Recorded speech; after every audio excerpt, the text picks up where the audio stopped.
एक बार एक बंदा जूता खरीदने के लिए किसी शॉप पे गया। उसे 7 नंबर का जूता खरीदना था और उसे उस शॉप पे एक जूता पसंद भी आ गया। लेकिन जैसे वो काउंटर पे पेमेंट करने के लिए गया, उसे पता लगा कि वो वॉलेट तो घर पे ही भूल गया है। फिर उसने शॉपकीपर से रिक्वेस्ट किया कि आप मुझे जूते दे दो, अगले दिन आके मैं पेमेंट कर दूंगा। थोड़ा सा हेजिटेशन उस शॉपकीपर को फील हो रहा था उधार देते हुए, लेकिन फिर भी उसने जूते पैक किए और ग्राहक को दे दिए। अगले दिन वही ग्राहक वापस से उस शॉप पर आता है और कहता है कि दोनों में से एक जूता 6 नंबर का है, प्लीज आप उसे चेंज कर दो। तो ग्राहक ने माफी मांगते हुए 6 नंबर का जूता चेंज करके उसे 7 नंबर का दे दिया। उस दिन ग्राहक वॉलेट लेके आया था और उसने पेमेंट भी कर दी। अब आप ये देखिए कि दुकानदार ने कितना समझदारी से काम किया, ना उसने जूते खोए ना कस्टमर। इसे कहते हैं प्रेजेंस ऑफ माइंड। गाइस, आपको ये सुन के कैसा लगा कमेंट सेक्शन में जरूर लिखिएगा। गाइस, हमने बहुत बार फ्लाइंग कार्स का कॉन्सेप्ट सुना है और बहुत सी कंपनियां ये दावा करती है कि उन्होंने वर्ल्ड की पहली फ्लाइंग कार बनाई है, लेकिन हकीकत में इतिहास में पहली बार किसी कार ने 2 सिटीज के बीच में उड़ान भरी है। जी हां गाइस, ये कारनामा हुआ है यूरोप के स्लोवाकिया में, जहां पर BMW इंजन वाली एक कार ने वाकई में स्लोवाकिया के 2 सिटीज के एयरपोर्ट्स के बीच में उड़ान भरी और लगभग 35 मिनट हवा में रहने के बाद उन 2 सिटीज के बीच की 80 किलोमीटर की दूरी को तय किया और लैंड होने के बाद वो नॉर्मल स्पोर्ट्स कार में कन्वर्ट हो गई। इस कार को एयर कार का नाम दिया गया है और इसे स्लोवाकिया के ही डिजाइनर स्टीफन क्लेन ने डिजाइन किया है। मजे की बात यह है कि इस कार को एक्चुअली नॉर्मल पेट्रोल पंप के फ्यूल से उड़ाया गया था और चलाया भी गया था। तो क्या वाकई में फ्लाइंग कार्स का जमाना आने वाला है? लद्दाख एक बहुत ही खूबसूरत जगह है जो कि काराकोरम और हिमालय माउंटेन्स के बीच में है। लेकिन क्या आपको पता है कि लद्दाख में 2 ऐसी चीजें हैं जो कि पूरी ही दुनिया में सबसे ऊंचाई पर स्थित है? चलिए मैं आपको इसके बारे में बताता हूं।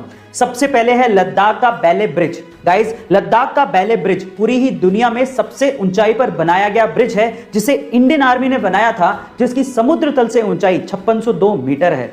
दूसरी है लद्दाख की पगोंग झील। गाइस, लद्दाख की पगोंग झील पूरी ही दुनिया में एक ऐसी खारे पानी की झील है जो कि सबसे ऊंचाई पर स्थित है, जिसको आपने 3 इडियट मूवी में भी देखा होगा। गाइस, आपको लद्दाख की ये दोनों चीजें कैसी लगी चैट सेक्शन में जरूर लिखेगा। गाइस, आप अपने आप को मिरर में तो जरूर देखते होंगे और आपने ये ऑब्जर्व भी किया होगा कि आपको मिरर में सब चीज उल्टी दिखाई देती है। आपको लेफ्ट की चीज राइट में और राइट की चीज लेफ्ट में दिखती है। इसका मतलब मिरर आपको ऑब्जेक्ट को रिवर्स करके दिखाता है। इसी वजह से कागज पे कुछ लिखा हुआ जब भी आप शीशे के सामने रखते हो तो आप उसे पढ़ नहीं पाते हो, क्योंकि सारे अक्षर आपको रिवर्स करके दिखते हैं। लेकिन अब आ गया है ट्रू मिरर, जो कि आपको ऑब्जेक्ट को रिवर्स करके नहीं बल्कि एज इट इज दिखाता है। आपको लेफ्ट की चीज लेफ्ट में दिखती है और राइट की चीज राइट में। इनफैक्ट जब आप कागज पे कुछ भी लिखा हुआ ट्रू मिरर के सामने रखते हो तो आप उसे आसानी से पढ़ पाते हो, क्योंकि वो एज इट इज आपको दिखाई देता है, उल्टा नहीं। इसका मतलब true mirror non reversible images produce करता है। गाइस, इस ट्रू मिरर को आप ऑनलाइन खरीद भी सकते हो। ये बात है 1998 की, जब पंकज त्रिपाठी थिएटर के साथ साथ एक होटल में काम भी किया करते थे ताकि उनका खर्चा निकल सके।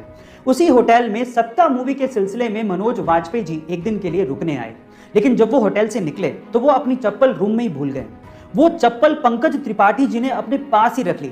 जब कुछ सालों बाद पंकज त्रिपाठी जी भी सफल हो गए और जब वो मनोज वाजपेयी जी से मिले तो उन्होंने इस इंसिडेंट के बारे में मनोज वाजपेयी जी को बताया और कहा कि उनकी चप्पल उन्होंने रख ली थी।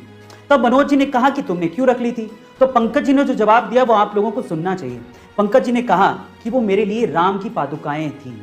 इतना ज्यादा रिस्पेक्ट वो मनोज वाजपेयी जी को करते हैं। Amazon, जो कि एक बहुत बड़ी ई कॉमर्स साइट है, उस पे अलग अलग आइटम्स पे अलग अलग ऑफर्स और डिस्काउंट्स आते रहते हैं। लेकिन लास्ट मंडे को Amazon ने एक आइटम पे कुछ ज्यादा ही बड़ा डिस्काउंट निकाल दिया। एक्चुअली हुआ कुछ यूं कि लास्ट मंडे को Amazon ने तोशिबा के एक इन्वर्टर एसी पे, जिसकी कीमत 96,700 रुपए थी, उसको 94% डिस्काउंट के साथ मात्र 5,900 रुपए में लिस्ट कर दिया।